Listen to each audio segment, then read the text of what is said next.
Al final de la Edad Media, la península ibérica era una tierra dividida. Reinos rivales, creencias distintas y siglos de guerras habían moldeado el destino de un pueblo que aún no sabía que cambiaría el mundo. Durante siglos, cristianos y musulmanes se disputaron cada palmo de tierra. Pero en el corazón de esa lucha estaba a punto de nacer una unión improbable. En 1469, el matrimonio entre Isabel de Castilla y Fernando de Aragón unió a dos de los reinos más poderosos de la península.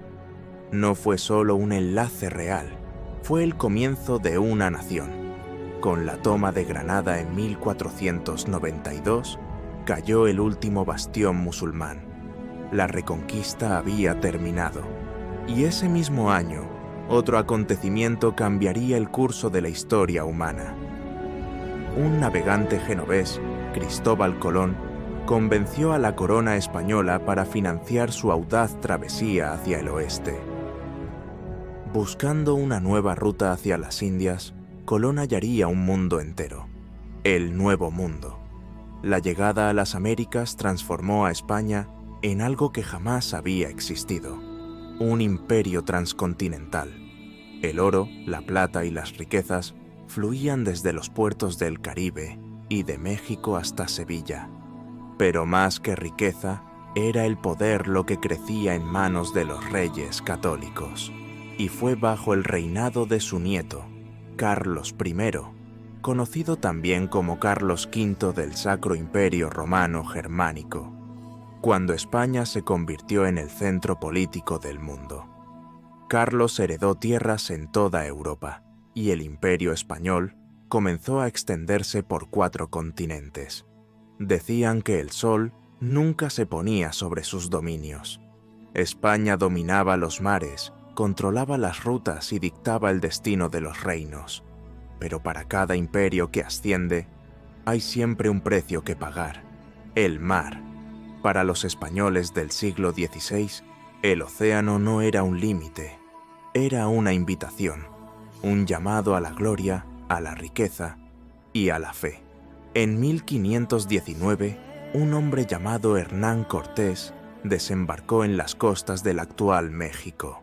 Con poco más de 500 hombres, se enfrentó al imperio más poderoso de Mesoamérica, los aztecas. La ciudad de Tenochtitlán, brillante bajo el sol, parecía un espejismo construido sobre el agua. Pero en pocos años, aquella joya sería reducida a cenizas. Cortés utilizó astucia, diplomacia y brutalidad en partes iguales.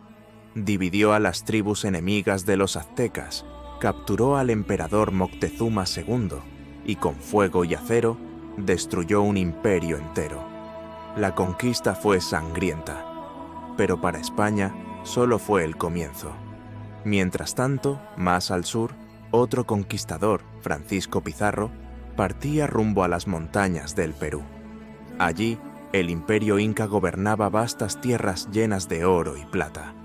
Con apenas 168 hombres, Pizarro capturó al emperador Atahualpa.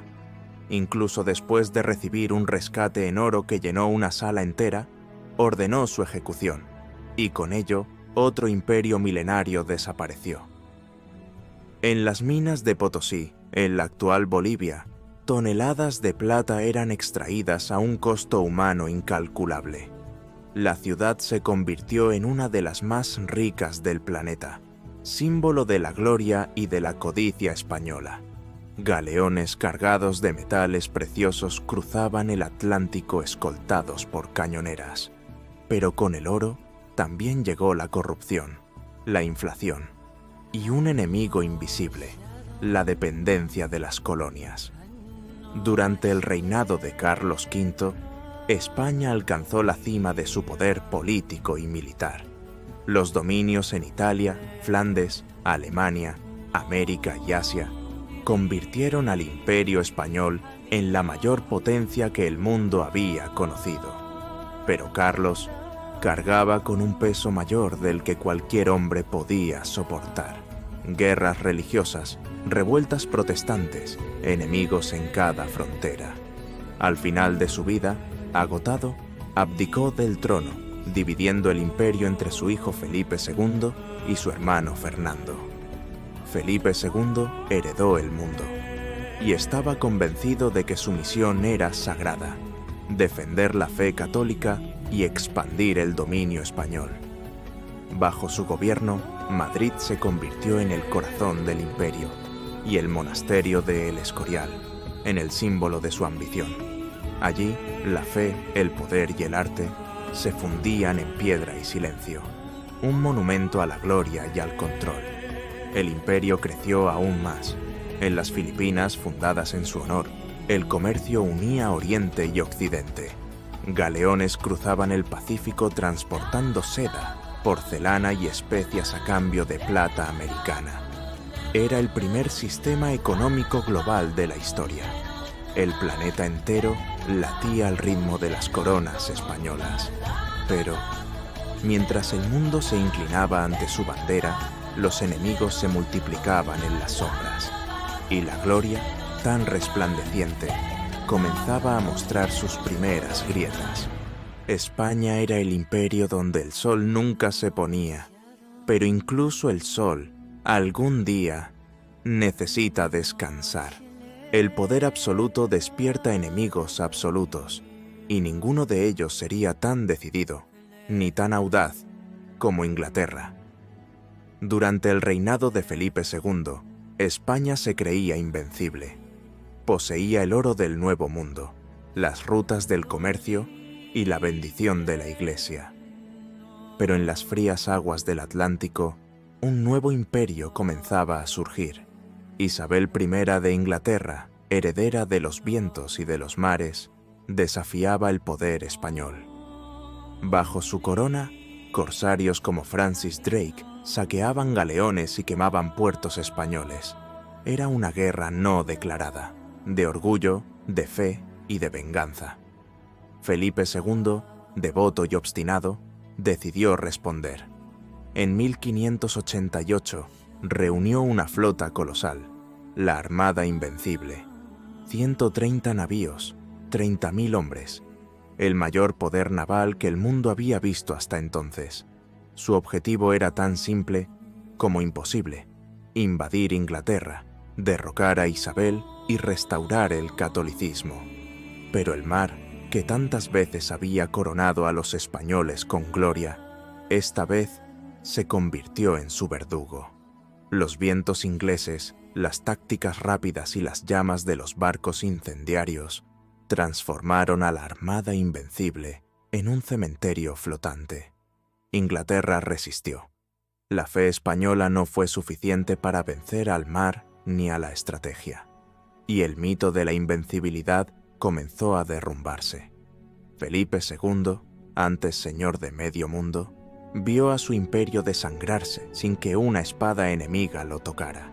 Era el viento y el tiempo mismo los que lo derrotaban. En sus últimos años, el rey que creía gobernar con las manos de Dios fue consumido por la duda. El oro que llegaba de América ya no bastaba. La plata se transformaba en inflación. La riqueza exterior destruía la producción interna. España, que parecía rica, estaba pobre. El imperio brillaba por fuera, pero se pudría por dentro. El lujo de la corte contrastaba con el hambre del pueblo. Las guerras interminables drenaban recursos y vidas, y la fe que antes unía, ahora dividía. La sombra de la Inquisición se extendía, persiguiendo herejes, científicos y artistas, mientras el mundo avanzaba y España permanecía anclada al pasado. El siglo XVI, que había comenzado con oro y gloria, terminaba con deudas y desconfianza. El imperio que dominó los océanos ahora luchaba por mantenerse en pie en su propia tierra. Y aún así, nadie se atrevía a decir que España había caído, porque, aunque herido, el león todavía rugía, y su rugido seguiría resonando por más de un siglo. El siglo XVII nació bajo el peso de la derrota. La gloria dorada se había convertido en herrumbre, y el imperio, que alguna vez desafió a los cielos, ahora enfrentaba su propio abismo. Tras la muerte de Felipe II, su hijo Felipe III heredó un trono inmenso y un problema aún mayor. El imperio estaba hinchado, endeudado y cansado. Las minas americanas ya no producían como antes, y el oro del Nuevo Mundo apenas alcanzaba para cubrir el costo de guerras que nunca terminaban. La corte se hundió en la corrupción y las intrigas. Mientras el pueblo pagaba el precio, los ministros y favoritos del rey, conocidos como validos, gobernaban por conveniencia. España dejaba de ser una fuerza de fe y se convertía en un imperio de apariencias. La llama de la guerra volvió a encenderse en Europa. El imperio entró en el conflicto que devastaría el continente, la Guerra de los 30 años. Durante 3 décadas, España luchó junto a Austria, la rama imperial de los Habsburgo, tratando de mantener el poder católico y su influencia sobre Alemania y los Países Bajos. Pero cada batalla drenaba más sangre, más oro, más esperanza. España ya no combatía solo contra ejércitos, sino contra el propio tiempo. Mientras sus enemigos, como la Francia de Luis XIII y Luis XIV, se modernizaban, España permanecía encadenada al pasado, presa de la idea de que Dios jamás permitiría la caída del imperio que él mismo había bendecido. Durante el reinado de Felipe IV, las guerras se multiplicaron.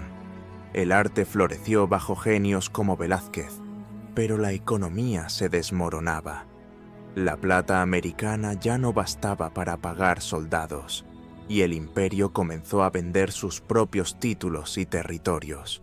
El coloso que una vez dominó el mundo, ahora hipotecaba su propio trono.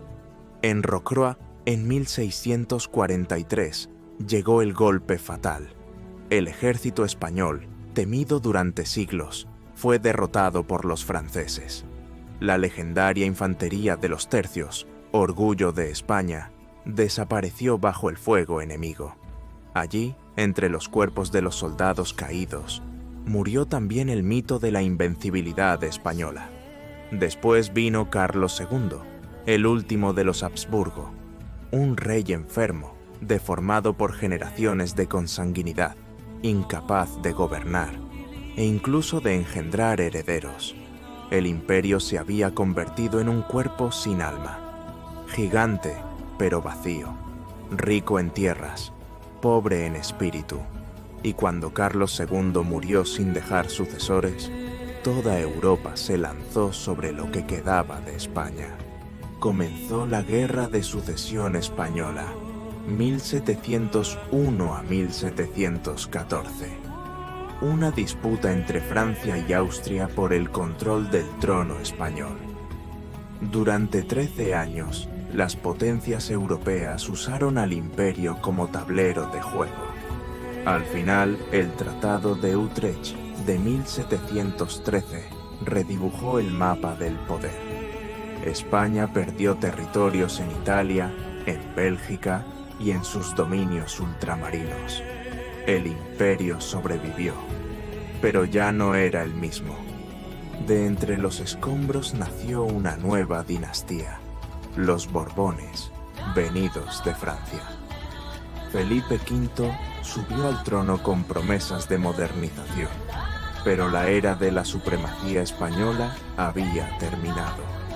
España ahora era solo una potencia más entre tantas otras, y el brillo de antaño sobrevivía apenas en las pinturas, en las iglesias y en la memoria de su pueblo. El imperio aún se extendía sobre los mares, pero su corazón ya latía débil. Un imperio que había durado siglos, ahora vivía solo de recuerdos. El siglo XVIII terminaba con el imperio exhausto, pero el verdadero final aún estaba por llegar. Las ideas de libertad e independencia cruzaban el Atlántico, y las colonias americanas comenzaban a soñar con un nuevo mundo. Un mundo sin reyes, sin coronas y sin España. En todo el continente, el fuego de la independencia se encendió. Simón Bolívar, el libertador, cruzó los Andes para liberar pueblos enteros. San Martín condujo ejércitos desde el sur, y en México, Miguel Hidalgo levantó el grito de ¡Viva la independencia! Entre 1810 y 1825, casi todas las colonias españolas en América se convirtieron en naciones libres. El imperio que alguna vez gobernó 2 hemisferios, ahora veía sus dominios desvanecerse como polvo en el viento. España intentaba aferrarse a lo poco que le quedaba. Cuba, Puerto Rico, Filipinas, las últimas joyas de la corona. Pero el mundo ya no era el mismo. El comercio, la política, la fe, todo cambiaba. Y el viejo imperio permanecía atrapado en el pasado. En 1898, lo inevitable ocurrió. La guerra contra los Estados Unidos marcó el último capítulo de la gran historia española. Los buques españoles fueron hundidos y el Tratado de París selló la derrota. España perdió Cuba, Puerto Rico, Guam y las Filipinas, las últimas sombras de un imperio que alguna vez dominó el mundo. El imperio donde nunca se ponía el sol, finalmente vio el atardecer. Pero la caída no borró su huella. En cada calle de América Latina, en cada palabra del idioma español, en cada iglesia colonial que aún resiste al tiempo, vive la sombra del imperio. España pudo haber perdido sus dominios, pero conquistó algo mucho mayor, la inmortalidad cultural. Hoy, más de 500 millones de personas hablan la lengua del imperio, y en sus palabras resuenan los ecos de reyes, conquistadores, poetas y navegantes. Al final, quizás el imperio español nunca fue solo sobre tierras o riquezas.